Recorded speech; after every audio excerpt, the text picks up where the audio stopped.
Find me somewhere out in London, you know it's the hideaway. I need some. All right, B, he's here. You ready to do this thing, brother? All right, man. Rip it and rock it.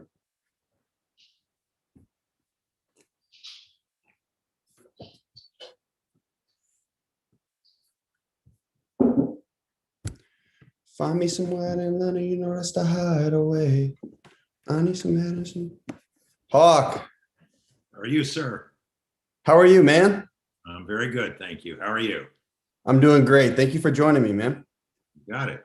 Is this live or is this taped? We are live. Okay, great. Are you cool with that? Yeah. Cool. I have one of our producers, Brendan, also on the phone. Okay. B, you want to say what's up? Hey, how's it going, dog? Hi, Brendan. Hey, man. Thank you for joining us. I really enjoyed your book. Thank you. Appreciate Now, it. as I was saying on the phone, it's interesting hearing your voice in like real life now, because I've just been listening to your voice for all my long runs. So you listen to the Audible? I did, yeah. Did you use Audible as your server? I don't remember which one it was, but I had. There you go. Yeah, no, I enjoyed. I wouldn't let anybody else do the Audible because it's my story, you know. Yeah, I agree.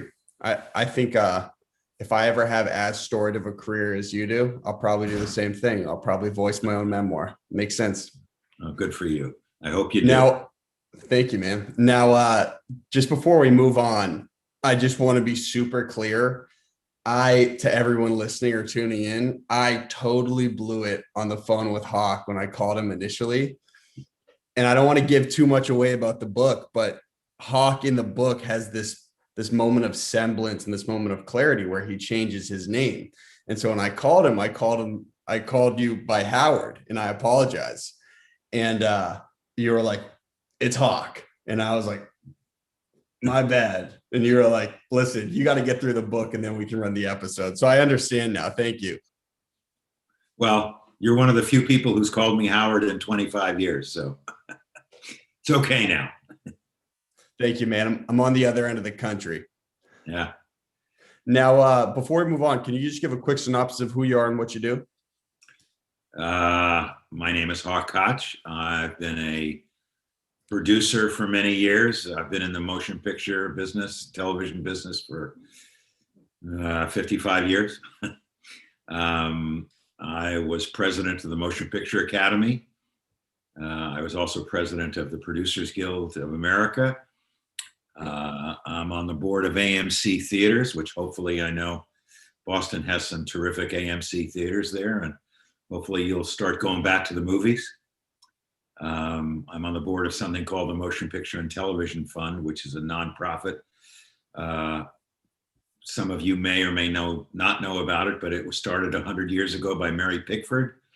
You may, if you're interested in film, you might know who Mary Pickford was. And it's the only charity that I know of in the country that takes care of people in our own industry. Our mantra is we take care of our own, and we do. We take care of studio executives, producers, directors, actors, costume designers, art directors, teamsters, grips, electricians, prop men, everybody that's in the industry, we take care of in one way or another, whether it's financial, whether it's creating a safe home for elderly people. We have a wonderful campus for long-term care, Alzheimer's, and assisted living. And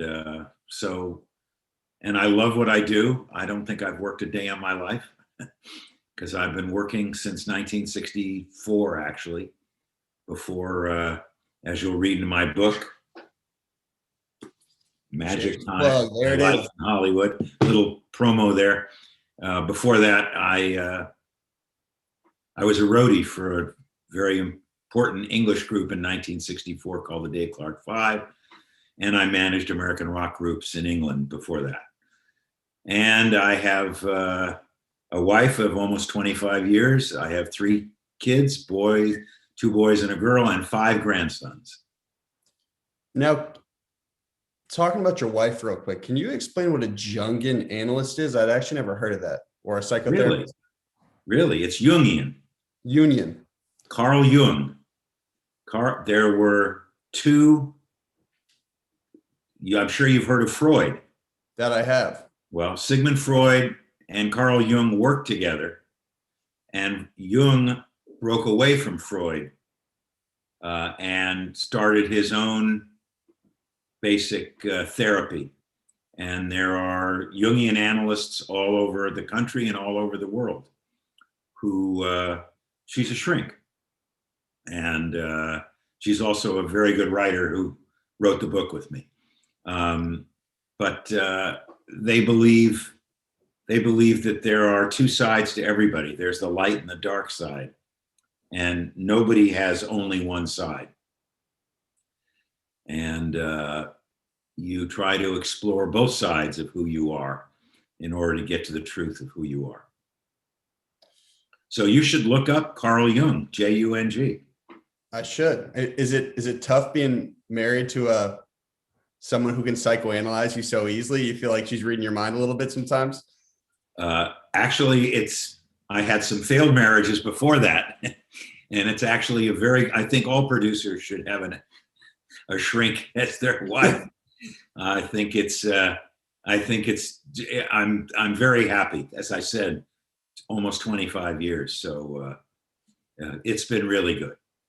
I know that was a great moment in the book when you were walking your dog at the time. Is it Pepper? Yes. Yeah, you were just like really self-isolated, trying to figure things out, and then just totally coincidentally, you met your wife on a walk. And, well, it is a great story. You want me to tell it? Yeah, please. That'd be great. Well, as you said, I had been in a relationship, and that relationship broke up, and I was talking to somebody and saying, as much as I miss the woman that broke up with me, I miss the 2 dogs that I was with all the time. And the person says, well, you can get a dog. Oh yeah, I could rescue a dog, and I found this beautiful lab shepherd mix I named her Pepper. And I used to walk up where I lived just about every morning. And meanwhile, there's this woman who had met a man and got married to him about 9 months later, and he was almost immediately diagnosed with lymphoma. And for the 2 years of their marriage, is basically trying to save his life, and he passed away. And for the next 2 years, she basically didn't do much. She did her work, but didn't go out, was, in her mind still being a widow. And so on the 2-year anniversary of her husband's death, she goes up to this hiking area, not a public area, but people who live in this particular area, to do a ritual to say goodbye to her husband and say it's time after 2 years to move on with her life. She does the ritual up on top of this hill. And as she's coming down the hill with her 2 dogs, I'm coming up the hill with my dog. And we met. And it was a Friday, and I asked her out for a Tuesday night. I'm an incurable romantic. And I said, well, there's going to be a full moon. You want to come out with me? We'll walk the dogs under the full moon. I think it's a great time to walk. And in her mind, she said, no way, I'm married. But she also said, you know what, on a day like today, maybe I should. And she said yes. And the rest is history. When you reflect back on your life and some of the key moments in your book, are you a big believer in destiny? Because something like that it literally seems like a movie. Yes, I do believe that. I believe sometimes you can make your own destiny. I believe that that if you're willing to grow and you're willing to be awake and aware and conscious of what's going on in your life, I think then when things come to you, you can be ready for them. If you're, totally have blinders on and only dealing with your own ego, I think you miss a lot of things will pass you by that might really be great for you. how do you keep yourself in check, especially over the course of your career when you've had these huge wins? How have you managed your ego? I feel like it would be really tough. Honestly, I'm always grateful. I really work hard, although I don't call it work. I love what I do, but I believe kind of, I don't know if anybody's read, Malcolm Gladwell, 10,000 hours, about, if you do the work, again, good things can happen. And I think probably you're talking about the night that I was elected president of the Motion Picture Academy. It was, I didn't think I was going to get elected, but what I realized was I had done the work and my peers saw that I was ready for it, probably more than I knew that I was ready for it, but it felt great. And I didn't dwell on, wow, I'm president of the academy. What I did is I got up the next morning and went to work to try and, make the academy as good as I could and do all the things that I felt were the right things to do. Honestly, I'm certainly not anywhere close to Joe Biden, but I look at Joe Biden and I say, here's a guy without an ego. Here's a guy just going out and doing everything he can to make America better, as opposed to talking about himself. Now, in your early career, though, as a producer, you also reflect on some of those. I told you I really love that scene with Jack Nicholson where the director was really trying to break into his trailer and he spikes the TV. I thought that well. You want me to tell you? You want me to tell the story, or you'll just go ahead? I don't know what. Could I pivot to a question real quick? Sure. So, you're a storied young producer in Hollywood at this time. And from what I know and what I imagine, this is a time in Hollywood where everything is super celebrity driven. The movie business is much different. Movies are super important. And you're a popular producer at this time. So even then, you still had the same mindset, head down, just work, don't really get involved in the celebrity life whatsoever. Yeah, I wasn't a producer at that time. I was the assistant director, but I was one of the top ADs in the business. But, again, if you're conscious and you get to work with tremendous talent, I'm in awe of that talent. And I am respected for the work that I do. But it's, I'm just like anybody else. While you meet Jack Nicholson and you see his talent. So I'm not there looking for an autograph. I'm there doing the best I can to help that movie, Chinatown, specifically on that one, become the best movie it can. And I'm surrounded by, Academy Award winners, brilliant production designers, costume designers, cinematographers, writers, directors, producers. And I'm one of them, all trying to do the best. So it's never been about ego for me. Now, early in the book, you describe, I don't want to give too much away and I'll let you speak on it, but you describe a lot of the driving force inside you for career success to kind of shift out of your father's shadow, which I don't understand it in the same aspect as you do, but my dad he's a successful guy in Boston for what he does.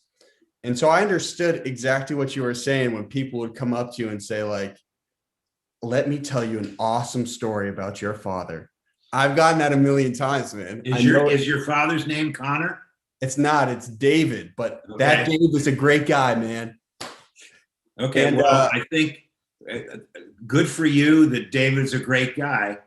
But if your name was David Jr., it might tilt the scales a little bit. I hear you. I don't know how often you were told about how great your dad was, but for me, because the only time I really saw my dad was on a movie set or around the movies, therefore all the people that I met, and I was Howard Koch Jr., the first thing they said to me was, boy, you must be so proud to have a father like you have.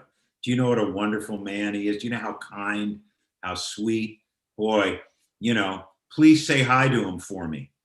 They never said to me, what do you do? Or how are you? Or are you in school? No, no, no.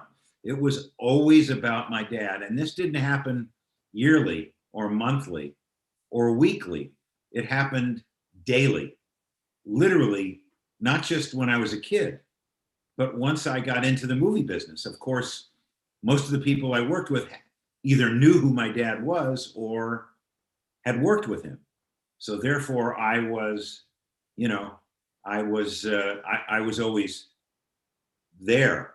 And I'll tell one story. I was involved in a film. I was a lowly second assistant director, and I went into the bathroom and I was in one of the toilets, and two guys from the crew came in, and one guy said to the other, hey, the only reason that kid Koch, got the job was because of his dad. And I just felt like, But the other guy, thankfully, said, yeah, he probably did get the job because of his dad, but he's working really hard and he's a really good guy. So why don't you give him a break? And I knew then, I was 19 years old, that I had to work harder than anybody else just to prove that I was me, not just the son of Howard W. Koch. Now, looking back on your career being driven by the idea, like I have to kind of just shift out of my father's shadow, although it was, I'm sure, such a weight on your shoulders. Are you grateful for it now? Oh yeah, I was grateful then. I mean, are you happy about it, or is it a yoke around your neck? Well, it's probably both. But had I not loved what I did, I think it would have been a lot harder. But the fact was, once everybody knew me for me on a movie, they weren't talking about my dad. They were talking about, hey, Koch is doing a good job. And I loved the camaraderie. I loved, for those of you out there who, get to make a movie or a television show or have been around it, we really are a family. All of us, we're a community. And I love being part of that community because it's also what I know. Having grown up on a movie set, I know what everybody's job is. And they know I know what everybody's job is. So therefore, I have respect for those who do the job well, and they have respect for me for knowing and applauding them that do the job well. Does that make sense? Yeah, absolutely. You got that reputation, man. You're a winner. Well, I like to think that I was able to do what I was able to do because, again, I worked hard and I loved what I did. So if you can't wait for the bell to ring at the end of the day, and you can't wait for the weekend because you're not happy in your job, boy, life goes way too fast. Find something else to do if you possibly can. I know. I like that. I like that at the end of the book. And you were saying lead with fun. If you're not having fun, something's wrong, brother. Yeah. Connor, are you having fun right now? I'm having a blast, man. Are you? Mm-hmm. Good. That's exactly it. You better have fun, because who knows when it's going to be over. And then you're laying on the ground and you're thinking, did I do what I wanted to do in my life, or did I do what I thought maybe I should do? I mean, with integrity and consideration of others. But wouldn't it be great if, God forbid, you're going to die, because we all are at one point, you're able to say, I lived the life that I wanted to live with consideration, integrity, and kindness. Well, let me ask you a question. So as I was saying to you on the phone, I'm currently producing my first feature film in Boston. So it's been my goal, make a movie here, use resources here, keep it here, don't go to New York, LA, put it in theaters here. Now, I genuinely love being an on-set producer and director. Love it. Love the action. You describe it like magic. The post-production process has been incredibly arduous, though. I really am not good with the meticulous details. So that part I don't love, but I do love the process as a whole. How would you analyze something like that? Am I still having fun, even though there's a part of it I don't like? Well, the way I talk about making a film, if you're a producer, or are you a director also, or just a producer? And I don't We're in mean Boston. I had to wear about 19 different hats on this thing, man. okay. Well, here's I consider it like making a meal. Okay, I'm going to have Connor and a bunch of his friends over for dinner. First thing I do is I go and look at and decide what my menu is going to be, and I write everything down that I need at the market. I need the garlic, I need the pasta, or I need the meat, I need the lettuce for the salad, I need the salt, the pepper, everything. I have nothing in my house. That's pre-production. Production is going to the market and buying everything that you had on your list. If you didn't have it on your list, you're not going to be able to, if you forgot the garlic and you're making pasta fagioli, there's a problem here. Okay. So now you I like this. Keep going. I like this. Now when you bring it all home, post-production is cooking the meal. So you have to make sure during pre-production and production that everything that you saw, your vision of what your movie was going to be, you got your vision during pre-production, so you were ready for it. During production, you were able to get all those pieces together. Now in post, you're making the meal. So if you forgot the garlic, holy crap, what am I going to do? I forgot the garlic. Or I'm making chicken fricassee and you forgot the chicken at the market. Now you got to go back and reshoot. So none of it is any good unless you've got it all there. And you can also change in editing sometimes, not all the time, but you could say, hey, I was going this way, but it's not working this way. Maybe if I tweak it a little bit and go that way, it will work. But this is the gold. You got to have everything there in order to make the to make the pie, to make the meal, to make the film. All right. So listen. You might say it's minutia, but it ain't minutia, boy, because if you didn't have that stuff in pre-production and production, you're out of luck. I hear you. Let me tell you what I learned. So I'm baking my chicken parm right now, right? Yeah. It's spicy. You're going to love it. Tastes amazing. Sauce is great.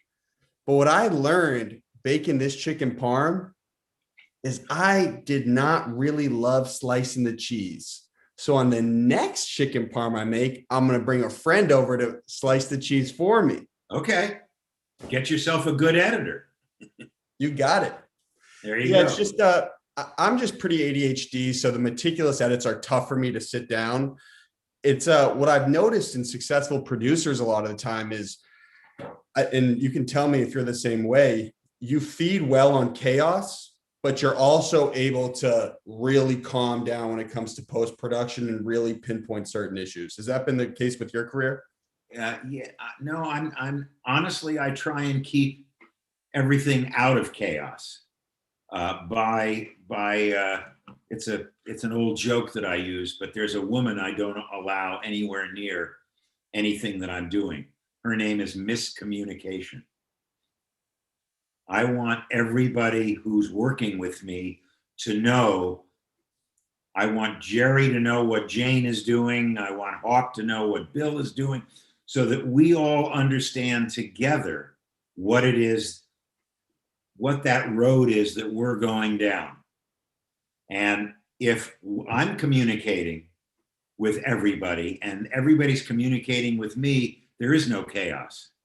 If we're in the middle of filming something that's bright blue sky and all of a sudden it starts to rain and it's pouring rain, what are we going to do?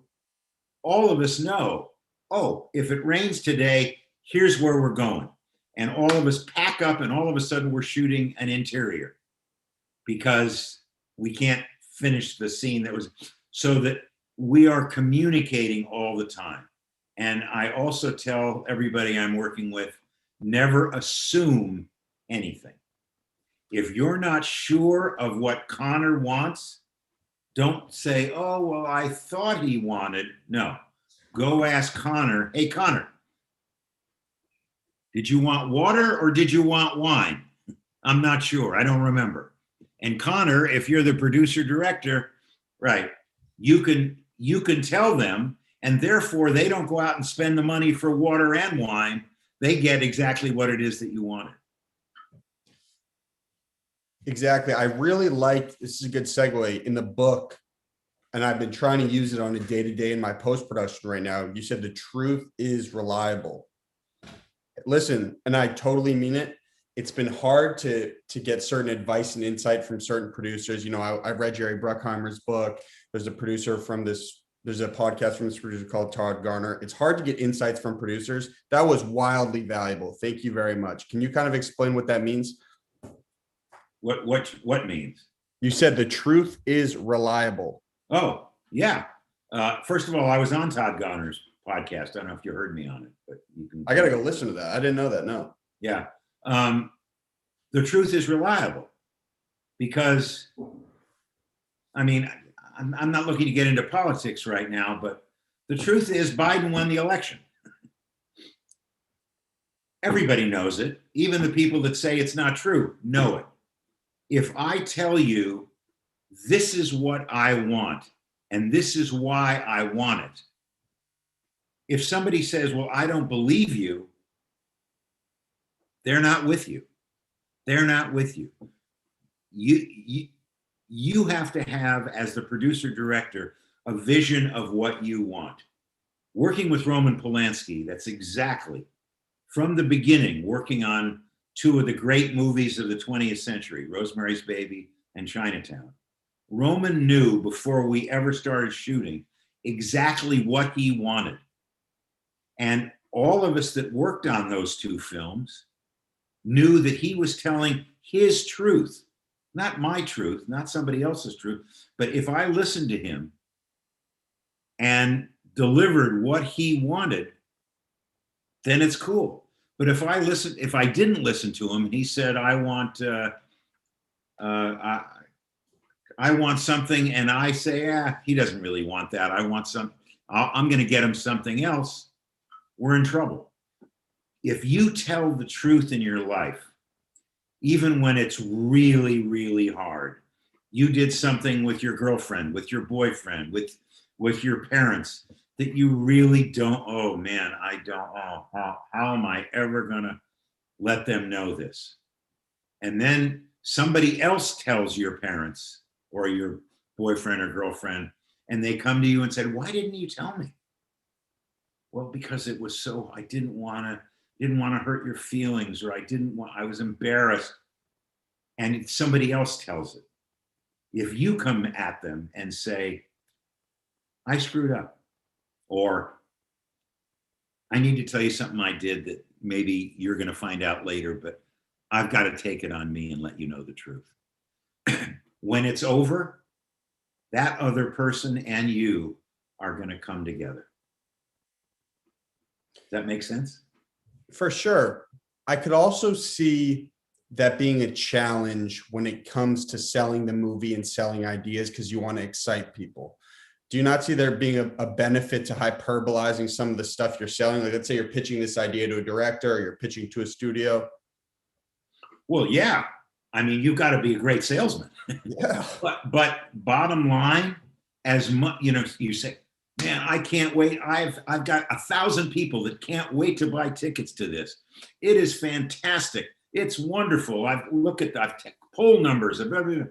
And the guy goes, well, what's it about? Well, it's about, it doesn't matter what's about. Everybody loves it. The truth is, you can hyperbolize as much as you want. The studio executive or the director or the actor is going to read the script. You can't say, hey, it's a combination of Moonlight and Nomadland, 2 Academy Award winners. And you go, Moonlight, and who wants to see a movie about Moonlight and Nomadland together?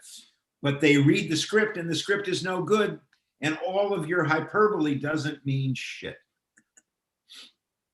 You got to know that Bottom the line. product has to be amazing. Yes, it has to be amazing. Hey, the Red Sox didn't win a world championship till what, 2005? Bill Buckner. We all know that, right? And look at it. You were too young maybe to remember Bill Buckner. No, the ball straight through his legs. Yeah, but when the Red Sox finally won, why did they win? Because they had the best team. Why did the Dodgers win last year? Because they had the best team last year. And the most money. Well, no, they may have had the most money, but the team was the best. Listen, the New York Yankees have had the most money for 100 years, and look how many championships they've won. And I don't disagree with you. But guess what? The Green Bay Packers never had the most money, and yet for a time they did. They won. The Pittsburgh Steelers never had the most money, but they won. Believe me, Dallas has tried forever to rekindle with all that money, and they haven't won since Troy Aikman in the early 90s. Now, are you a Rams fan? I was a Rams fan when they were the LA Rams in the early times, and yes, now I'm back to being a Rams fan. Oh, so you were a Rams fan when they went to St. Louis, you stopped, and now you're a Rams fan again? Well, yeah, because I was always a Raider fan too. You kind of the sound Raiders like a were in LA bandwagon for a fan, while. man. Huh? You sound a little bit like a bandwagon fan. No, I just didn't like that the owner took the Rams out of LA. I was really angry at the owner. So I wasn't going to support them. And they got rid of that owner. And once that owner left, then I was okay again. Okay, I hear you. Hopefully they win one, man. I hope so. I know we need our Patriots to be back on the I've heard of the Patriots. Yeah, they're pretty good. Not this past year. They need a little bit of work, but we've had a couple of the Pats guys on the show, and we're thinking that the season's going to be a good one, man. Now, let me ask you a question about producing. Have you ever successfully, Hawk Koch with his own bare hands, pulled a project out of development hell? Or have you ever pushed one into development hell on accident?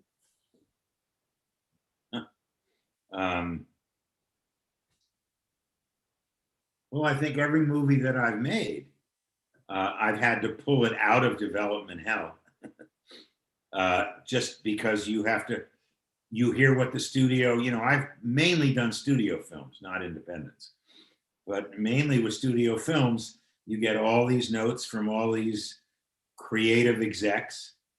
And you have to look at them and say, okay, what can I do to keep the vision that we wanted and still agree with some of the notes so that they feel like it's theirs too.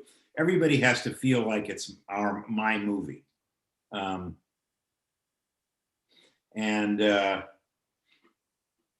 I would say, I don't know that it's specifically that I pulled it out. I worked with the writers and the director to get the best script that we possibly could.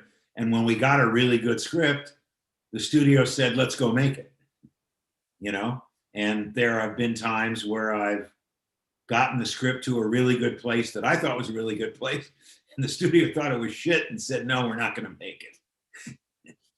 Like, I've heard stories about The Fighter, which is obviously a really popular movie from around here. Have you seen it? Oh, sure.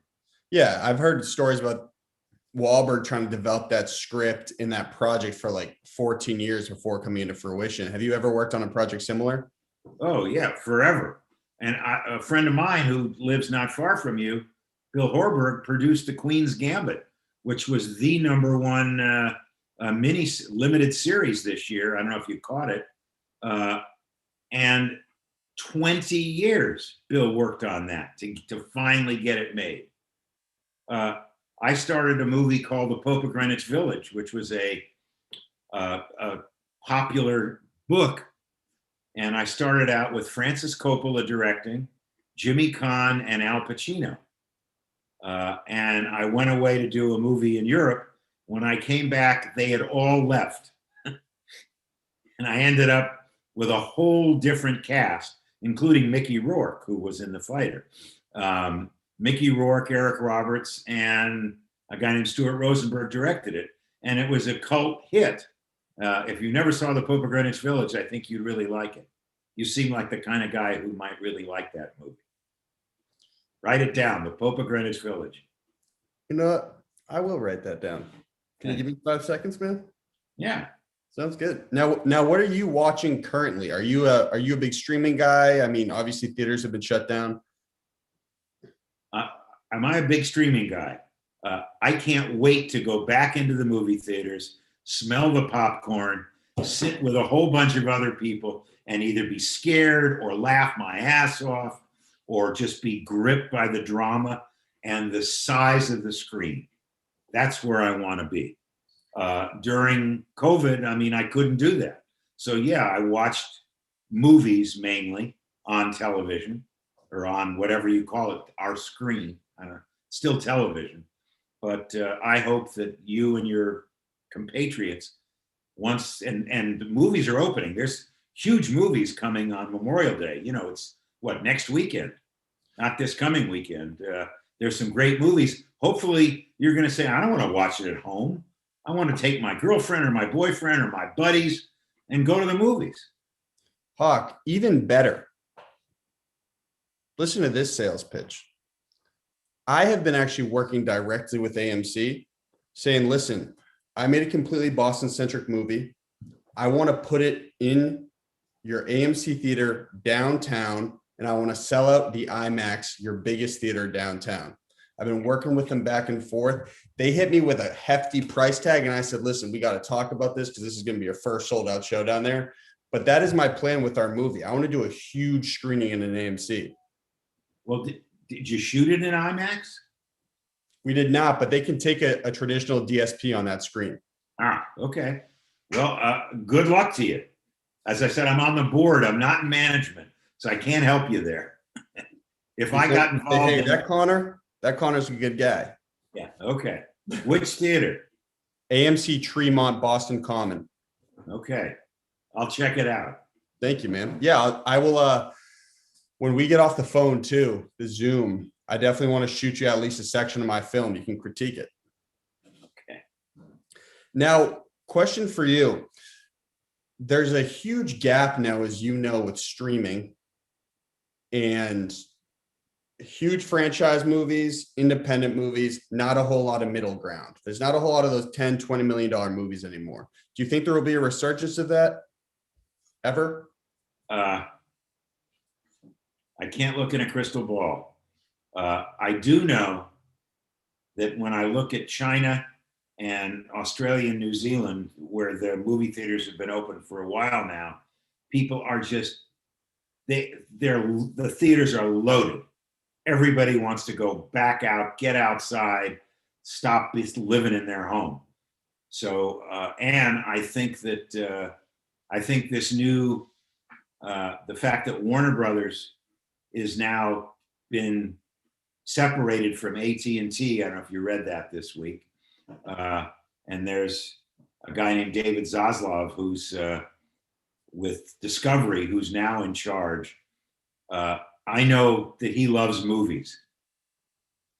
And I have a friend named Toby Emmerich who runs production at Warner Brothers. And boy, does he love movies.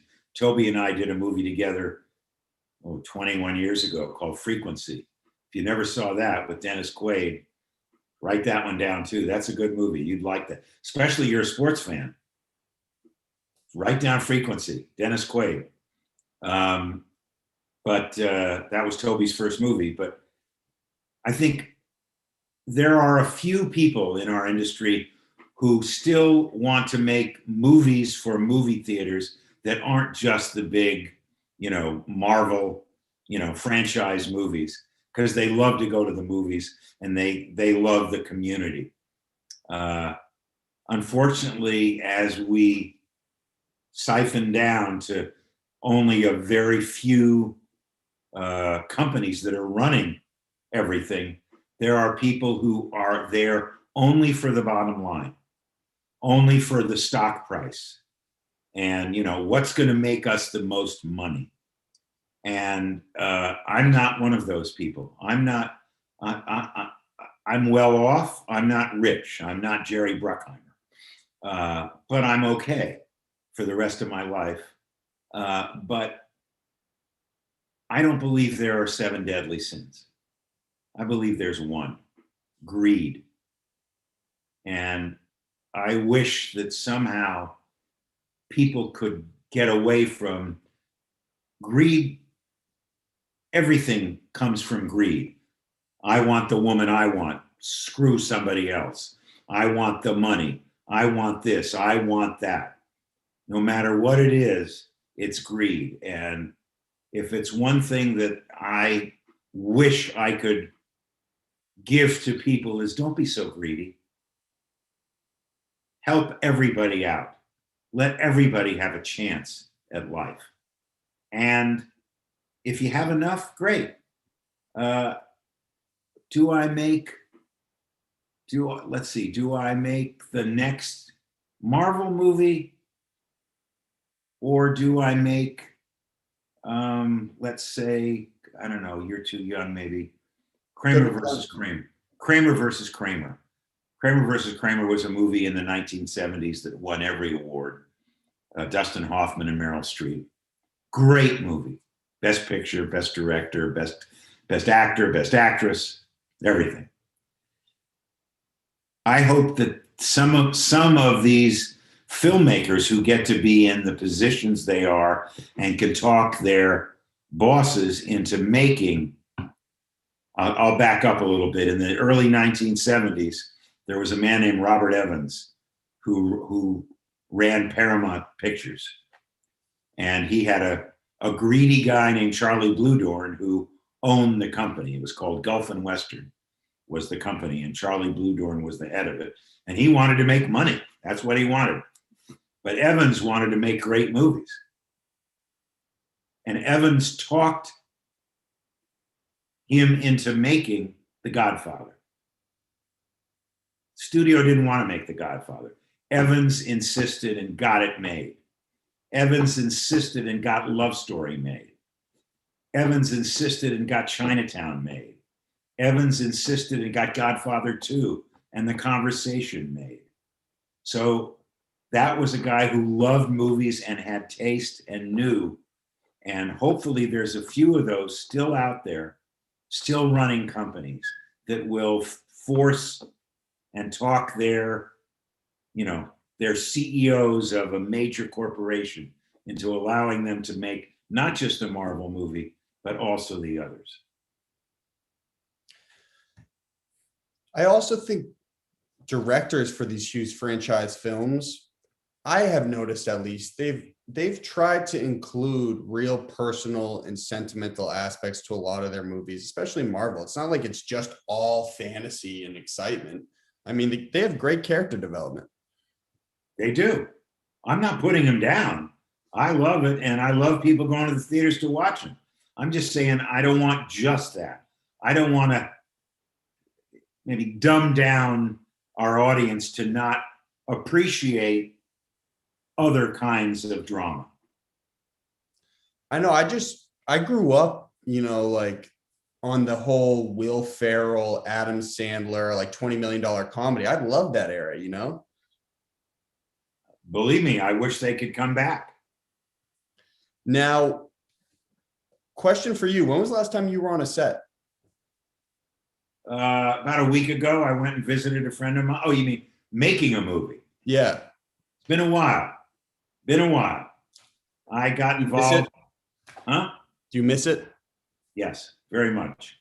But I got involved with a Chinese company that wanted to make movies and build movie studios in China. And I ended up getting very involved with them and helped them build a major studio in China. And that took quite a few years. The consumer preference in China is so interesting when you see the types of movies they like that Great Wall movie with Matt Damon. I was like, what am I watching? This is crazy. Different strokes for different folks. Yes, sir. There's a saddle that can fit every ass, or an ass that can fit every saddle. Have you ever seen a foreign film with that type of consumer preference that you really like that's like way out there? Well, I mean, I guess in the 50s and 60s, cinema verite and the French New Wave to most people in the United States was really out there. But a lot of producers and directors loved it and tried to emulate it here in America. So yeah, I've seen it. Really bad films that do well somewhere else. Hey, spaghetti westerns were pretty bad, but then they got better. Once Upon a Time in America, is a great film. Great film. Can you briefly explain to everybody listening the Wayne's World story about your son telling Mike Myers to change the line? Sure. I thought that was great. Sure. So again, magic time. Magic time. Please go watch. There's a lot of great stories in it.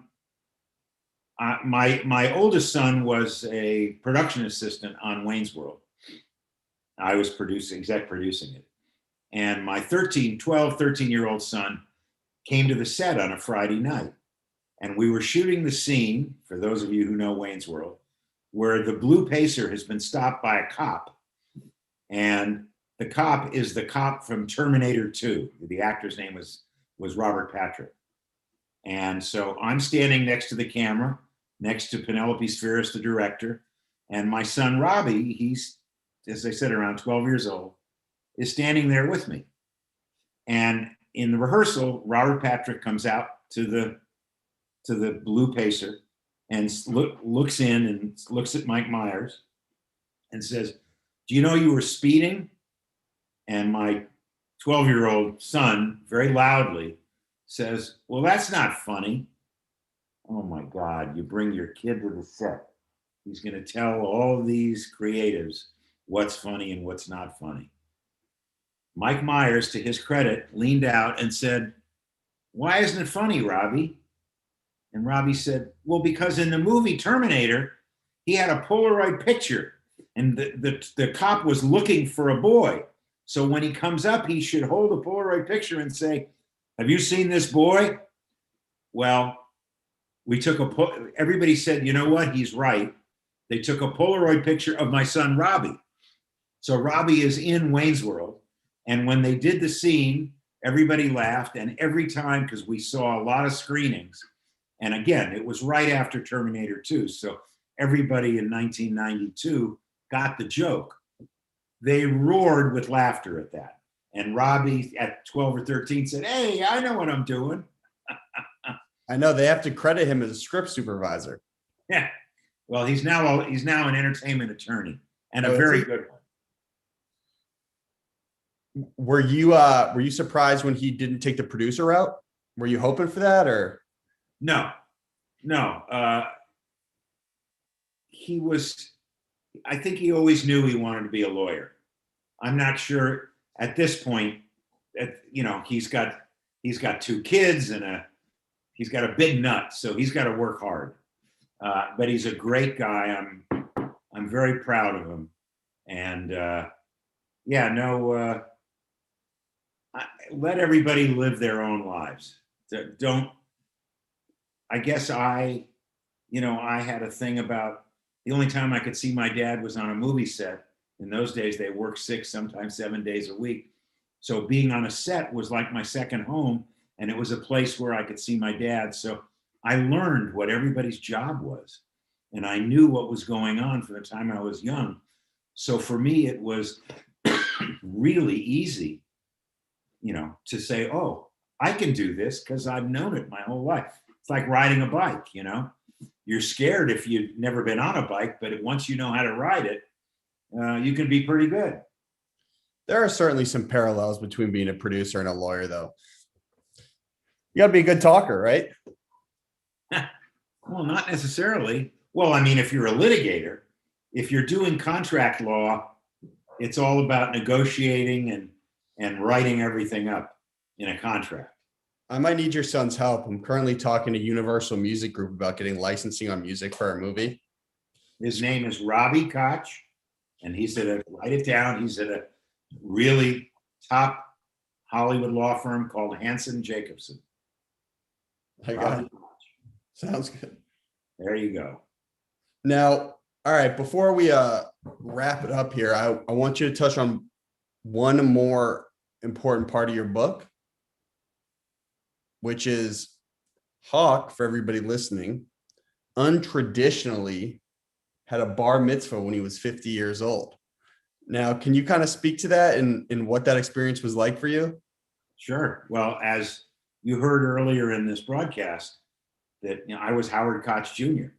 And even when I was 49 years old, people still came up to me and said, "Oh, love your dad. What a great guy." Now, what do you do? I had been a successful producer for years, but he was Howard Koch.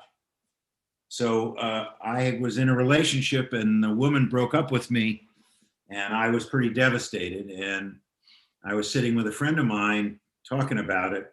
And I said, I got to do something spiritual for my 50th birthday. And he was a good Catholic buddy. And he said, "Well, I've been to your children's bar and bat mitzvahs. I know you weren't bar mitzvah. Can you get bar mitzvah at 50? And I said, "Wow, what a great idea. I don't know if I can." So I looked around, I found a rabbi that I really liked, and I sat with him for about a half hour, telling him my life story, telling him about my relationship with my father and everything. And he told me that you can get bar mitzvah at any age. Who knew? I didn't know. You can get bar mitzvah at 80 if that's the time. And he said to me, "Well, who are you?" And I very quickly said, "Oh, I'm a movie producer." He said, No. Who are you?" And I said, "Oh, well, I'm a father and I'm a son." He looked at me, got a little angry, and said, "Well, no, who are you?" And I was stumped because I really didn't know who I was. And I said, "Oh, I'm a Jewish man."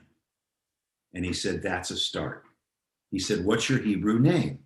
Now, every Jew, supposedly when they're born, they get a Christian name, but they also get a Hebrew name.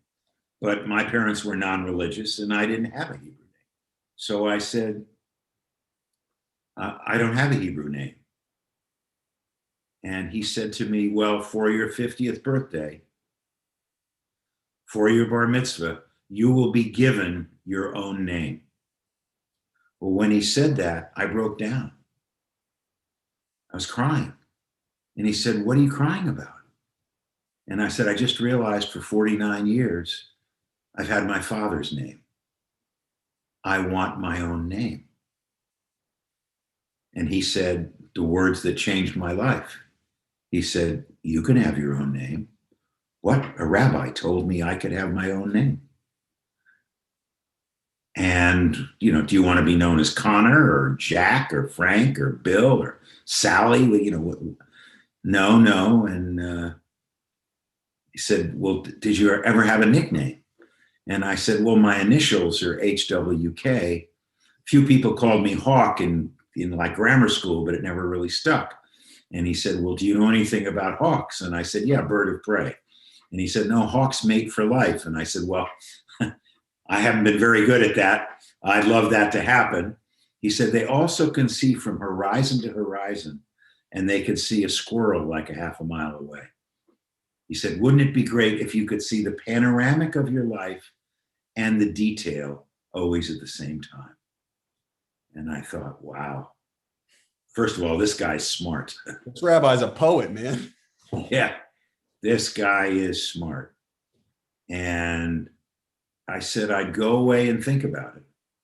And realized I went up to a place called Telluride, Colorado, and I found a Native American guy who was selling these little trinkets.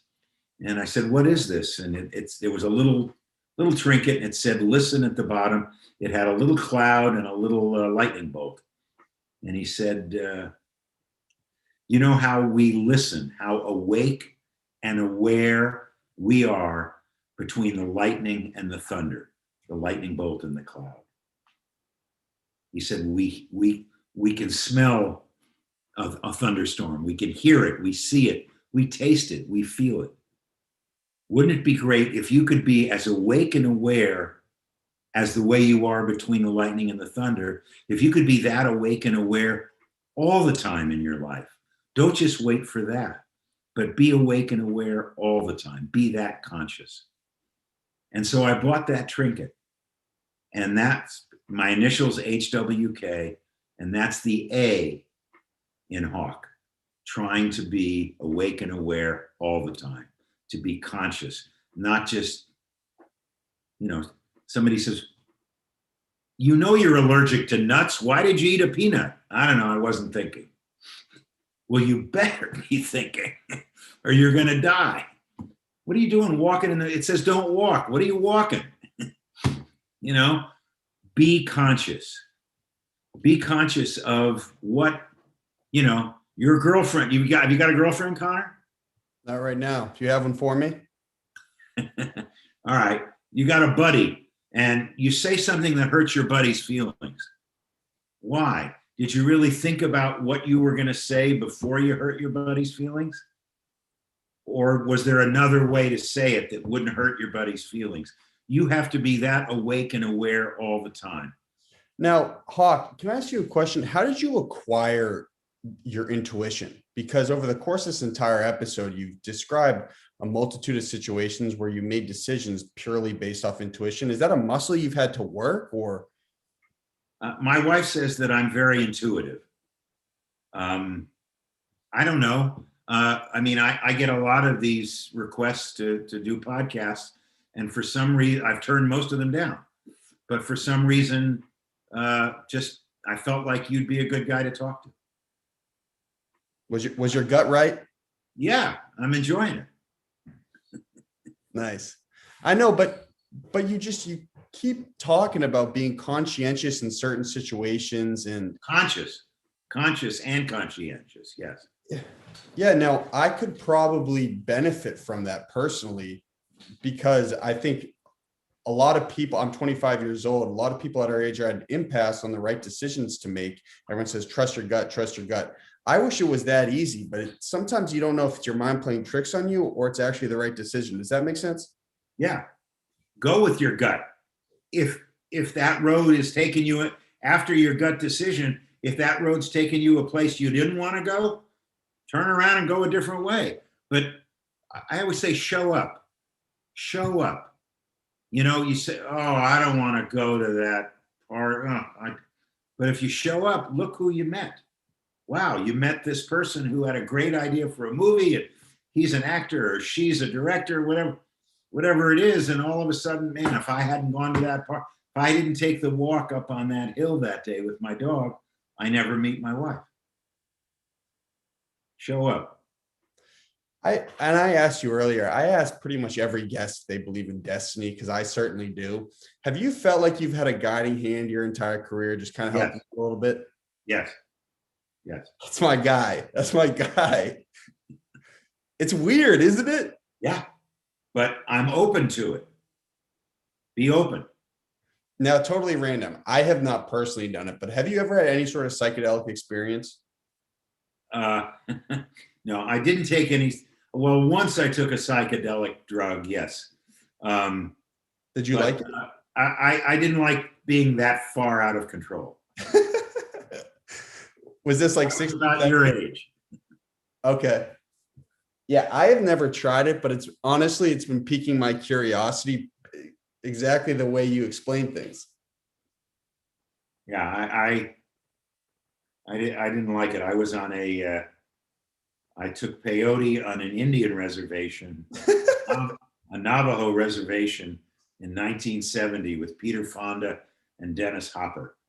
Right? Oh, what a story. Yeah. And that was it. Never did acid, never did any of those hallucinogenics. Wow. Now, sorry, what is peyote? Because people just say it in slang. I didn't know it was an actual thing. Is it like a cactus or something? Look it up. Yeah, doesn't taste great. Look it up. Okay. That's the great thing about today. You can Google anything.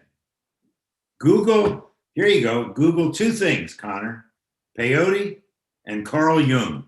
And Frequency, the movie. Well, Frequency, you got to watch. It's a good movie. Okay, cool.